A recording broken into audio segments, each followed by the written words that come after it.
I do actually think that we're having a Western gaming crash. This might sound crazy, but I think it is legitimately happening. The reason why, like identity politics and like woke shit in games, 10-20% of it. The rest of it is that games are so safe and so boring now, people just don't care about playing them. Thank fuck. Yeah, it's been happening. It is. This is a real tweet from Xbox. They said, "You don't know it, but you're living in one of the greatest ages of all right now." Post. Why would they do this? It had to be an ad?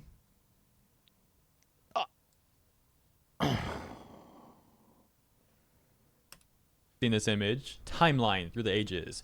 Ancient age, medieval age, modern age, contemporary age, and Dragon Age, the Veil Guard. You are... Wait, this says, let's read this. Contemporary age, the French Revolution.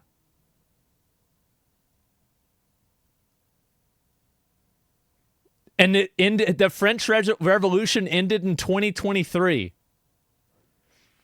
Who the fuck made this? What? What are we talking about? Oh my god.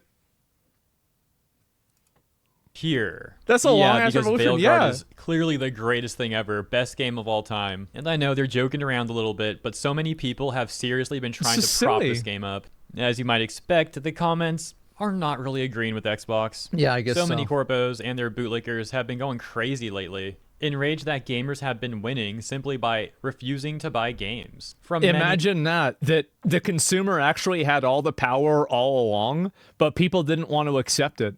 That's always been the case, is consumers have always had all of the power. You can make the decision and you can change the way that businesses work just simply by voting with your money. Of these corrupt Western AAA companies. This is something that I've talked about quite a lot recently, and now in this video, even more examples have come up. Over on Indie 100, Jake Brigstock made this article titled, More than 1,500 games have been rated on wild, quote, woke detector, unquote. An online group has firmly brought the culture war of woke and anti-woke into video games. It's been in video games for a long time. It's not anything new. More than 1,500 titles have been rated on an absurdly wild quote-unquote woke detector Excel spreadsheet. And that's not the worst part. More than half of them listed are not recommended because they contain details and features that are considered woke. What did you expect from something titled woke detector? I went into this fucking restaurant. It was called Longhorn Steakhouse. They had a bunch of fucking steaks there. I can't believe it. I'm a fucking vegan. What is this? This is disgusting. How is that surprising? I love how he says that's not even the worst part, though. Like, you can clearly tell that he's upset by this spreadsheet thing. Oh, of course he is. He then posts an example of transgender character Serona Ryan from Hogwarts Legacy. But this seems like the worst example he could have used. Hogwarts Legacy? It was like the activist types on like Twitter, like the armchair activist types who were really upset by this game, saying that to like boycott it. Yeah, they were making real mad. like lists of streamers who streamed it, hunting people like peeking me down. Like that was so stupid. This example hurts your argument. Look, I'll even say that Well, here's the problem with like the woke lists. The reason why they're problematic is because there's not a they're a binary system. Like, for example, like they'll categorize a game like Elden Ring or Baldur's Gate 3 as woke because Elden Ring doesn't use male and female. They use body type 1 and 2. Or they'll categorize Baldur's Gate as woke because you can have like gay relationships. And I think that it's a huge problem with like that group of people that are like trying to fixate on figuring out which games are and are not woke because they don't know how to categorize them as a tier list. Like, you might think that Baldur's Gate 3 is woke, that's fine, but everybody knows it's not as woke as, like, I don't know, Dragon Age, right?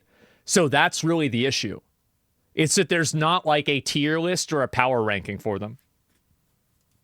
I've seen some games that get not recommended on these type of lists that do seem like whoever put them on said list is taking too extreme of a stance on, like making too big of a deal out of things on occasion. However, plenty of times the not recommended posts are very reasonable, like simply not wanting to buy the very shoehorned in fake corporate DI slop stuff. Of course, people don't want to buy games that come off fake and preachy. Who would want to get lectured by a bunch of lame corpos? I also find it hilarious when armchair activist types get all mad at gamers when they refuse to buy products from corporations. It's like that's what they're getting mad about. See, and the reason why is that, like, if we think about, so let's go ahead and let's do something kind of funny. Biggest games of the year. Wukong. Chinese dev. Metaphor.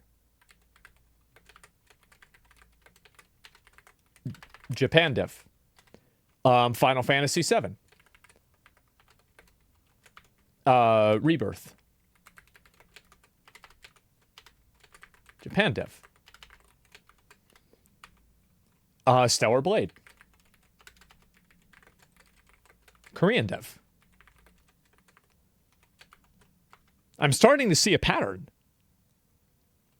Pow World. Japan dev. Elden Ring. Japan dev. Dragon's Dogma 2. Japan dev.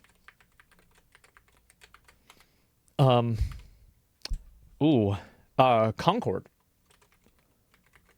American dev.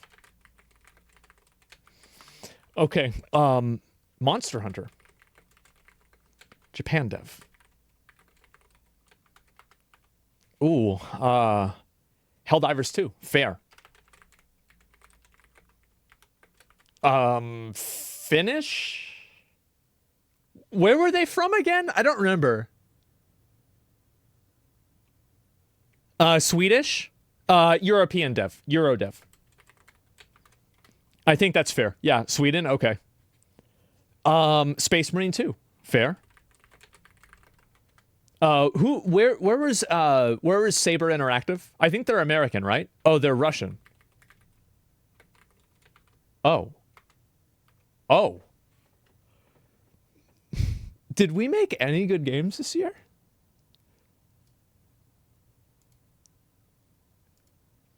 Did we make a good game this year? No, not us. No, I'm saying, like, did we make a single good game? Saber is in Florida. They just have a Russian studio. Okay.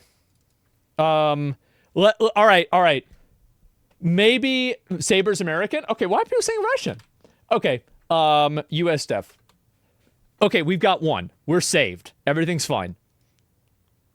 But let's look at this. Western game dev has a huge problem. Massive. Tremendous problem. Like they're mad that gamers are actually better activists than they are. At the time of writing, 403 titles in the document are recommended, 323 are informational, and a staggering 824, it's staggering, 824 games are rated not recommended, with some hugely successful titles in there. There were corners of the internet that were up in arms because a transgender character in Serona Ryan was included in Hogwarts Legacy when it released in February 2023. Once again, yeah, because there's a lot of people. So this is what these people don't understand. So when he's saying there are corners of the internet, do you want to know what corners of the internet are? They're called corners of the globe. So you have an international platform where people from all across the world, across multiple cultures, religions, races, and also nationalities, are discussing topics. And in some of those corners, being transgender is against the law, or it's not viewed in a positive light. So, big surprise, some people on the internet don't agree with things that are literally against the law in their country. I'm sick of these people going and acting like this is some kind of a problem here when we're talking about this is a global internet. This is a global platform. Of course you're going to have people that disagree. Yeah, meanwhile, in the secret HQ of modern evidence, yes, the internet's worldwide, exactly. It's because we have a toxic positivity game community? Well, I don't know. Hogwarts Legacy wasn't a great game. It wasn't woke. It had one trans character into the game. I don't think it was woke either. I'm just telling you, like, it shouldn't be a surprise that there are people out there that are not fans of transgenders, because the internet is worldwide and people on the internet come from cultures and from nationalities where it is literally illegal to be transgender. I feel like this is such a cold take. And this is a terrible example. Like, I can't believe this guy's actually writing this. Does he actually think this, or is he trying to, like, rewrite history here? Because if I recall, it was the Boycott Hogwarts Legacy people that were all upset with Sirona Ryan. They were saying the name Sirona was transphobic because, like, the Sir. They were like, of course Hogwarts Legacy's trans character would be named Sirona Ryan. This is a transphobic dog whistle. And it was actually a lot of the pro-Hogwarts Legacy people defending that trans character by citing this Celtic deity, Sirona. He then says, unsurprisingly, the proverb... None of these people care about that issue. They're just looking for something to complain about. Real woke content detectors curate a list of games does not recommend Hogwarts Legacy. Let's be honest. So as I mentioned earlier, I do think sometimes the people making those lists, or at least posting, like partaking in the lists, are too extreme. This being one of those examples. Proverbial woke list contains 1800 Scotland, somehow has diverse LGBTQ characters, uses body type instead of biological sex. I feel like that's fair. I mean, like, there's no logical reason other than a woke reason to use body type instead of biological sex. I can't think of a single logical reason why that would be the case. Doesn't make any sense. Like Hogwarts Legacy, I think it's a cool game. So, it's just my opinion. Moving on. Oh, first, one more thing. I did check the list to be sure he wasn't making this up, and yeah, that is on there. Yeah. This is sadly just one example of hundreds and hundreds, with each one having a similar format. None of the recent Call of Duty titles are recommended because of emblems containing pride flags. Forza Horizon 5 isn't either because the pronouns they, them can be chosen. And Bully Scholarship Edition must have caused repulsion among those who made this wretched list. Because players can... Well, yeah, big surprise. Like, a lot of people don't accept that there are more than two genders. Like, this is another component that these people don't seem to understand, is that I would say, like, the massive, overwhelming majority of the world that's on the internet thinks there's two genders. Whether you agree with them or not is irrelevant. You have to acknowledge that this is a minority opinion. What are we talking about? Why? Well, it's unbelievable. 90% easily? I don't know if it's 90%. I have no idea. But it's such a huge amount of people. And so, isn't it transphobic? I don't know. Genders and sex are different.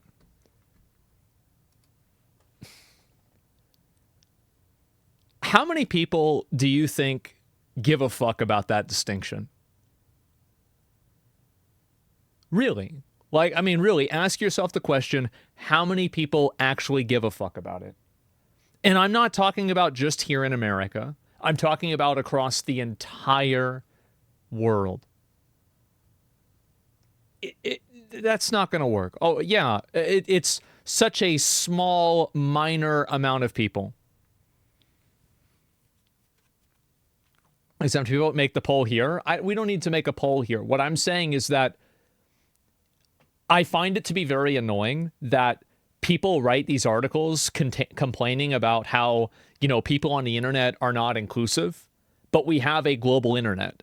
If we had an internet that for in some way, only allowed people to post from, like, America, then you probably wouldn't see this stuff be as popular. The reason why this stuff is getting really popular, the guy that made the original DEI detected list is from South America. Get an achievement for kissing other boys with the lead male character. Video games are for absolutely everyone, and an entitled select few should not hold any influence when it comes to so-called recommending games on if they have content deemed woke. Video games are absolutely for everyone, and the entitled few... an entitled select few should not hold any influence when it comes to so-called recommending games. Why not?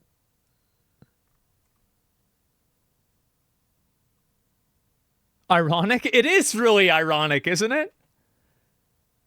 Yeah, that's crazy. Wow, that's what they're doing? Yeah, the lack of self-awareness is unbelievable. do us all a favor, get over it, and just enjoy playing. So yeah, you guys already know my opinion here. I think sometimes the list makes some good points, sometimes they don't, sometimes they're too extreme and sound silly. But I do enjoy how they make Corpos mad. Even if I disagree with some of the things these lists are saying on there, I do find them amusing because of that fact. Let me know what you guys think about all that. And now moving on to the next part of this video. Mike Rose. This is so fucking silly, man. It's so fucking silly that because here's really what the problem is. They want you to not be able to express what your opinion is. They fundamentally want to take away your right to speech, and they want to have your opinion censored, and they want it to be where you are not allowed to have this type of an opinion. That is crazy. Absolutely insane. No, they don't. They just don't like all the hate. So then they don't want you to have your opinion. They say that you're not allowed to have an opinion. You're not allowed to express their opinion because they think that that opinion is hateful. That's exactly what they're saying. Yeah, it's literally that simple. Don't be a hateful cunt. I don't like the idea that because some people have opinions that you consider problematic, that then they shouldn't be having a right to have that opinion. Unless they're openly advocating for violence or like threatening violence, then I think they should be able to have an opinion on whatever they want. That's the way it is. Who decides what hate is? Who decides who watches the watchmen? Who watches the people? Who's the one that's determining what is and isn't okay to say? Well, that changes, doesn't it? And that's why it's a problem. You can't let somebody make those decisions. It's a pretext. Yeah, it's a pretext for control. Like, I'm sorry, but like, I think people have realized what the conclusion for this is because it's happened so many times. Part of this video, Mike Rose over on his Blue Sky account made this post on Blue Sky with over 10,000 likes. A lot of people over there love this. I'm going to be surprised. I didn't know Blue Sky had 10K users. Take, it seems. He says, everyone trying to work out why video games aren't selling anymore. Quote, too many games. Prices are too low. Yeah. Marketing is hard, unquote. When the answer this time around is actually simple. The world got destroyed and no one has any money. People are struggling to pay bills and rent, let alone buy your game. Look, things have definitely been a mess, but when it comes to the gaming industry, largely the games... The funny thing about what he's saying is actually it's been found out that in recessionary and economic bad times, people will end up spending more money on luxury goods in some cases and entertainment goods to distract themselves from their real lives. And that's why you can see a lot of games, even this year, like Black Myth Wukong sold 20 million copies. You had other games like Helldivers was so popular. You also have, like Dragon's Dogma 2 that was kind of popular. I think this is an entirely fake premise. Visible luxuries? Yeah, exactly. It's not getting bought are AAA slop. And that post seems like it's trying to make excuses for these AAA companies. And when I say AAA companies, I'm also specifically talking about Western AAA. I should have specified that, but I'm clarifying it now. Yeah, Capcom is hiring more people. From Software increased their base salary. This whole idea that video games are in some sort of a depression is not true. Video games aren't in a depression. Western development studios are. That's the problem. A lot of gaming companies in Asia, for example, have been doing great. Last month, FromSoft even announced that they were increasing the average basic salary pay by around 11.8%. So true. And what's really funny is that the gaming companies over in Asia that are struggling right now are often the ones that are adopting Western practices like DEI. For example, as I talked about just yesterday, a recent financial report from Square Enix was so bad that it caused a massive sell-off of their stock and a market cap loss of around $350 million. Jesus. This follows their partnership with Sweet Baby Inc. and their further involvement with practices, as mentioned, like DEI, which you can see them pushing all... I don't think that's the reason, by the way. I like, that's like maybe like a small percentage. It's probably a single-digit percentage of the reason why. All over their website. In my coverage, to be fair, I did also mention other issues not related to that. For example, the price of their games and how many people find them to be too costly, among other things. Yeah, exactly. But the fact still stands that the Western policies they've been adopting certainly don't seem to be helping. when other major gaming companies in Asia are not adopting those policies and are seeing extreme success. On top I of think people want to use video games as a form of escapism.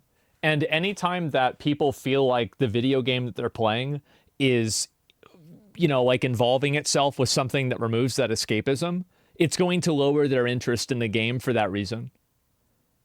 And because, like, fundamentally, they can't escape out of the game now because, or escape out of their real life now because they feel like their real life has been put into the game. that, we can see more It's pretty evidence simple. of these policies hurting Western companies when you take a look at games like SSK the JL, and now that apparently cost Warner Brothers around $200 million.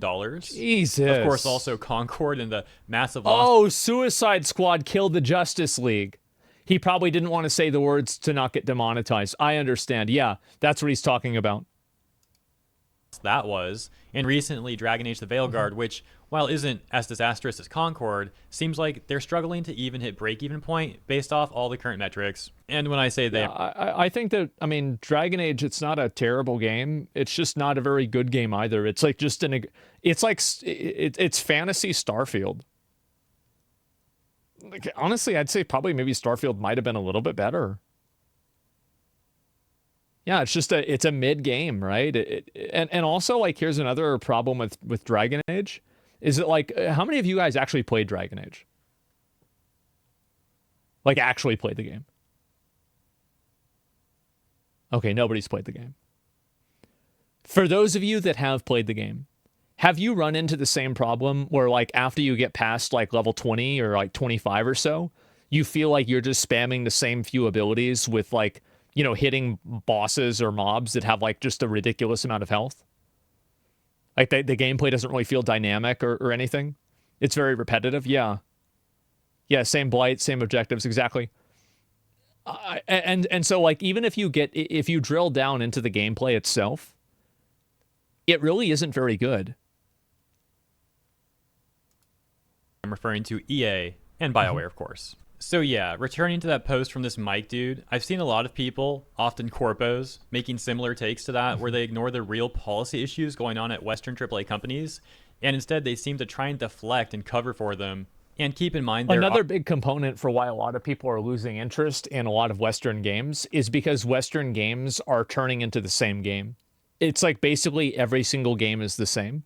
Where and it's kind of like how, you know, how movies have turned into, like, kind of a Marvelization of movies.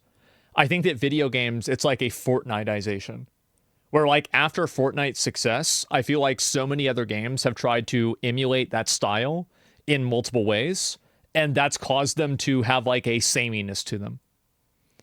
Yeah, the Ubisoft formula, exactly. Yeah. Are other issues going on at these corporations. For example, their inflated expenses. However, Mike is specifically talking about why people aren't buying their games, which is why I focused on discussing that specific point. And it's really weird how often certain types of people try to ignore how delving into DEI has verifiably caused a negative impact on many game sales. But moving on. I do think that's a huge problem, is that a lot of developers and journalists try to ignore the problem and hope that it goes away. And, like, you know, here's what's going to happen. You're going to ignore the problem, and it is going to go away. The people are going to leave. That's what's going to happen. And I see this all the time where they're, like, running defense for it and, like, trying to pretend like, oh, yeah, there aren't a lot of people that think this. Well, if you go to the YouTube channel and you look at the amount of people that are responding to this, I do actually think that, like, an official trailer getting a really bad reception on YouTube does absolutely play into people's opinions. And, like, maybe not the super normies, but there probably aren't that many super normies. Like, there's a lot of people that play video games and like playing video games, and they look at YouTube. Like, a lot of people use YouTube. And guess what? They're going to see that, and they're going to scroll down to the comments, and they're going to be like, wow, a lot of people really think this game sucks. I don't want to play it. That's the real reason. I use the show dislike button. If I see 90% dislike ratio, I'm staying away. Yeah, and I think that's a lot of people. So this whole, like, basically, I think that there's a lot of, like, game studios that are banking on basically low information gamers instead of low information voters buying their games, even though their games have bad reputations, inside of more invested communities. And I think that's what companies like Ubisoft they're trying to bank on. I want to talk about the Game Awards. Look at this. It says, according to the official website of the Game Awards, the opinion of the fans counts in the selection of the winners, but the value of the fan vote is much smaller than that of the jury vote. Thus, the jury's decision counts for 90% compared to 10% for the popular vote, aka the fan vote. Yeah, I talked about this earlier. The jury vote is right here. The jury includes IGN, Inverse, Jeff Gerstmann Show, Kinda Funny, LA Times, Min Max, PC Gamer, Polygon, VentureBeat, The Verge, Tough Arcade, What's Good Games, Game Rant, NPR, Pride.com, and Variety. So as you can see, most of this list by far totally represents me as a gamer. Oh, yeah. Oh, this is, yeah, these are the people that are really going to be able to tell me what the best games are. For sure. Has like nothing to do with gaming, but here you go. This is the jury for the Game Awards. I also know that most gamers, like, we don't care about this stuff at all. We don't care about the Game Awards. This is just some corpo nonsense, but it's another example of how lame I think people care about it. It's not a big deal. Like, I mean, who gives a shit at the end of the day? But it does matter. Sure, it matters. Stuff is, and I thought it would be pretty funny to take a look at. Also hilarious how Kinda Funny is on this list, when just the other day we were talking about Andy Cortez from Kinda Funny and how he went on this giant rant about gamers. He was like so mad that it was like a minute rant, but like, you know, gamers dare criticize DEI. Anyways, that's it for this video. Let me know what you think about these topics in the comments, and if you missed the earlier video about 2B and Ubisoft and all that, consider checking that out. That was crazy. Like, I could not fucking believe that. Oh my, it looks so fucking bad. Oh my God, how does it look that bad? Out too. Hope you enjoyed today's segments. Consider liking and or subscribing if you did, and I'll see you in the next one. I just don't know what to say. Just literal trash. What do you think about game devs? This is a real tweet from Xbox. What do you think if the panel was game devs instead that aren't being represented? I think that they should make it, like, I think it should be a panel vote, but I think that it should be 80-20, with like fans being 80% and the panel being like 20%, somewhere around there. So I do think that there should be like some degree of editorial control that's exercised, but it shouldn't be like a 90-10 against fan voting, right? Yeah, fill up the panel with haters. Yeah, fan-based 100%. I think that's fine, but I feel like fan-based 100%, like, you can do that already. You just look at Steam charts, and the game that has the most people playing it on Steam charts, that's the one that wins, right? It's pretty simple. Let's go on. Yeah, like Cotton Tomatoes. Well, I don't know about cotton tomato. The fuck is a cotton tomato? I'll link you guys the video. I feel like what's happened is that I can't believe they would tweet this out. You're living in one of the greatest ages right now. And here's the thing. It's really funny because actually I agree with them, but not because of Dragon Age. I feel like there's so many really good games that are coming out all the time now. All the time there's great games that are getting released. And now, like, I feel like it's just, there's so much focus put on the bad games that we never think about the good games.